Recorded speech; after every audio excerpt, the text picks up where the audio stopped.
Ang mga rosas na hawak po ng ating mga leader ngayon ay kumakatawan o sumisimbolo sa pag-aalay para po sa ating bayan ng kapayapaan at patuloy na demokrasya para sa mga mamamayang Pilipino. Sama-sama po natin itaas ang mga bulaklak na ito upang ipakita natin na unang-una ayaw ng administrasyong ito ng kaguluhan.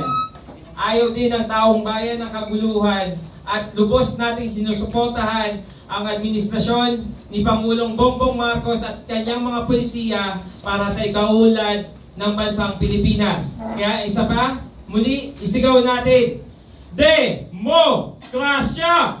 Ipaglaban! Demokrasya! Ipaglaban! BBM! Ipaglaban! BBM! Ipaglaban! Ipaglaban! BBM! Tulad ng palagi naming sinasabi, ang pagprotekta sa Pangulo ay pagprotesta sa Estado at pagprotekta sa institusyon ng gobyerno. Kung babagsak ang gobyerno, ay babagsak din ang institusyon nito at magkakaroon ng kaguluhan.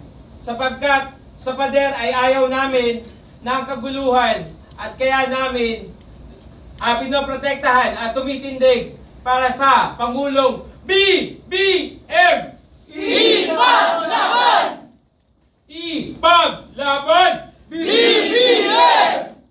BBM! Ipaglaban!